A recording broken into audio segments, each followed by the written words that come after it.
Class 11 accounts का chapter number 8 journal में से एक क्वेश्चन करेंगे। पास journal entries for the following transactions. Journal के क्वेश्चंस में सबसे पहले जर्नल ऑफ जिस भी पर्सन या कंपनी का आपको जर्नल बनाना वो लिखा जाता है। उसके बाद 5 कॉलम होते हैं।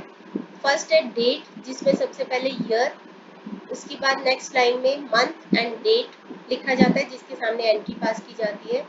एंट्रीज के बाद उसका नरेशन लिखा जाता है। नरेशन होता है जैसे suppose started business with cash 5 lakh, तो ऐसे लिखेंगे।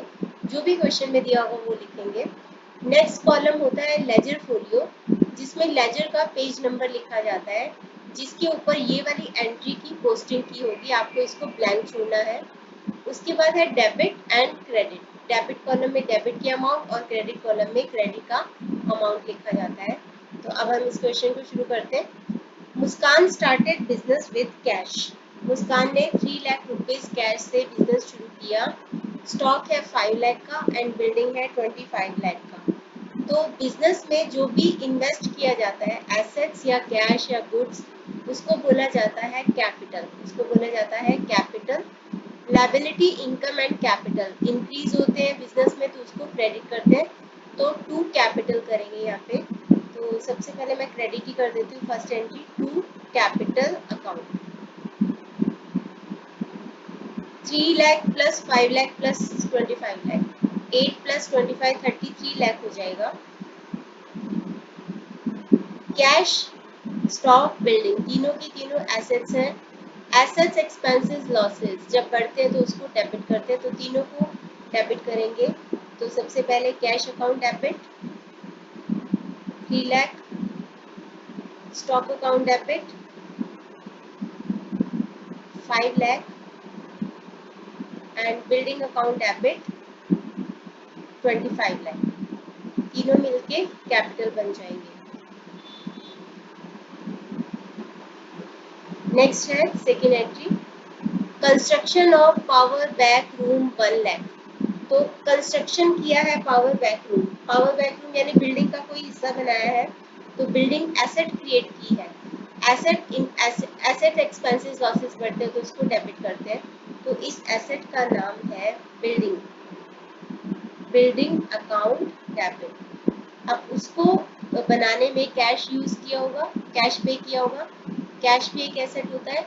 एसेट एक्सपेंसेस लॉसेस, कैश पे किया यानी कैश कम हो गया, एसेट कम होती है तो उसको हम क्रेडिट करते हैं। तो to cash account 1 lakh, business का कैश यूज कर दिया। थर्ड है paid insurance premium for stock 15,000 and self 7,000। Business के स्टॉक का इंश्योरेंस पे किया जो कि एक्सपेंस होता है। इंश्योरेंस प्रीमियम एक एक्सपेंस है। एसेट एक्सपेंसेस लॉसेस बढ़ते हैं तो उसको हम डेबिट करते हैं। तो इसको हम लिखेंगे इंश्योरेंस प्रीमियम अकाउंट डेबिट 15,000। और खुद खुद का भी इंश्योरेंस पे किया, खुद का खर्चा। जब भी कोई प्रोप्राइटर पर्सनल यूज के लिए बिजनेस का कैश, एसेट या गुड्स यूज करता है तो उसको हम बोलते हैं ड्राइंग्स। तो इसको हम बोलेंगे drawings. Drawings account debit 7,000। Drawing से कैपिटल कम हो जाता है। कैपिटल बढ़ती है तो हम उसको क्रेडिट करते हैं। कैपिटल कम हो रही है तो डेबिट करना चाहिए, तो इसीलिए ड्राइंग्स को डेबिट किया जाता है। 7,000। बिजनेस में से कैश चला गया 22,000, दोनों खर्चे मिला के 22,000 का कैश कम हो गया। नेक्स्ट है goods destroyed by fire 80,000, insurance claim lost. इसकी दो एंट्रीज होंगी। पहले तो goods destroyed by fire, loss of stock by fire. Stock यानी कि गुड्स नष्ट हो गए। लॉस, एसेट एक्सपेंसेस लॉसेस जब बढ़ते हैं तो उसको हम डेबिट करते हैं। तो यहाँ पे लिखेंगे loss of goods by fire या loss of stock by fire account debit. Goods चले गए, जब गुड्स को हमने खरीदा था तो हमने परचेजेस किया था, परचेजेस को डेबिट किया था। गुड्स को कुछ भी हो, जैसे उनका लॉस हो जाए या फिर उनको हम सैंपल के तौर पे दे दें किसी को या उसको चैरिटी में दे दें, तो हम परचेजेस को क्रेडिट करते हैं। क्योंकि जब हमने उनको खरीदा था तो हमने उनको डेबिट किया था। तो टू परचेजेस अकाउंट 80,000। यहाँ पे एक और एंट्री होगी, हमने क्लेम भर दिया उसका, क्योंकि हमने उन गुड्स का इंश्योरेंस करवाया हुआ था, तो हम चाहते हैं कि इंश्योरेंस कंपनी हमें रीइंबर्स कर दे, हमें पैसे दे दे। तो इंश्योरेंस कंपनी को हमने अपना डेटर बना लिया। डेटर यानी कि एसेट, एसेट बढ़ती है तो हम उसको डेबिट करते हैं। तो यहाँ पे हम इंश्योरेंस कंपनी को डेबिट कर देंगे, क्योंकि हमने उसको अपना डेटर बना लिया कि वो हमारे पैसे देंगे 80,000। अब हमारी ये वाले लॉसेस उससे खत्म हो सकते हैं, क्योंकि वो हमें पैसे देगा। तो अब इस लॉस को एक बार राइट ऑफ कर देते हैं, तो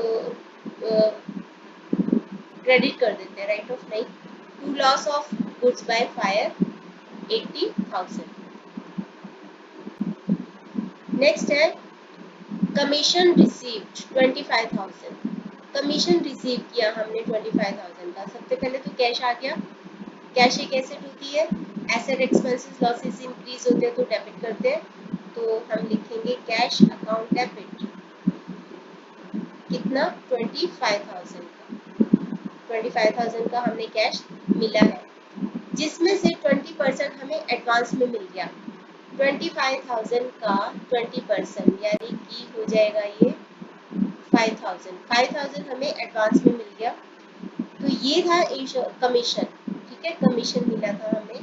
तो हम चाहे तो हम इसकी एक दो एंट्री करेंगे। पहले तो लिखेंगे cash account debit to commission received account, क्योंकि इनकम बढ़ती है तो हम उसको क्रेडिट करते हैं। अब कमीशन रिसीव्ड इन एडवांस, एक चीज याद रखना, आउटस्टैंडिंग एक्सपेंसेस, जो एक्सपेंसेस ड्यू हो गए पर हमने पे नहीं किए वो लायबिलिटी होता है। प्रीपेड एक्सपेंसेस, जो एक्सपेंसेस हमने एडवांस में पे कर दिए वो हमारे लिए एसेट होता है। इनकम रिसीव्ड इन एडवांस, जो इनकम हमें एडवांस में मिल गई वो हमारे लिए लायबिलिटी होता है। तो ये हमारे लिए लायबिलिटी है, commission received in advance liability. एक नई लायबिलिटी क्रिएट हो गई, लायबिलिटी इनकम कैपिटल बढ़ते हैं तो उसको हम क्रेडिट करते हैं। तो इसको हम क्रेडिट करेंगे, कमीशन रिसीव्ड इन एडवांस। इस लायबिलिटी का नाम है कमीशन रिसीव्ड इन एडवांस। तो ये लायबिलिटी क्रिएट हो गई 5,000।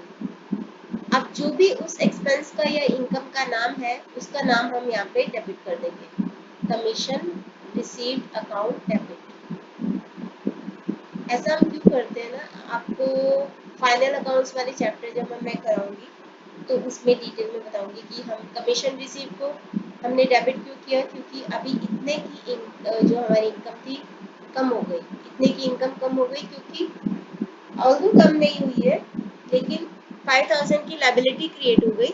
तो जो भी उसका रिस्पेक्टिव नाम होगा, कमीशन नाम है तो कमीशन रिसीव को हम डेबिट कर देंगे। उस चैप्टर में हम काफ़ी डिटेल में करेंगे ये चीज़। तो आगे की एंट्रीज करने के लिए मैं इसको इरेज कर देती हूँ, फिफ्थ एंट्री को इरेज कर रही हूँ। फोर्थ एंट्री मुझे अभी चाहिए क्योंकि मुझे आपको नेक्स्ट एंट्री का समझाना है, जिसके लिए हमें फोर्थ एंट्री की ज़रूरत पड़ेगी। नेक्स्ट एंट्री है insurance company paid 80% in full and final settlement. हमने इंश्योरेंस कंपनी को डेटर बनाया था 80,000 के लिए।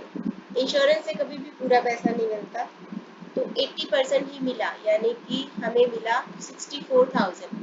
बाकी का जो लॉस है वो हमें खुद ही बेयर करना पड़ेगा 16,000 का।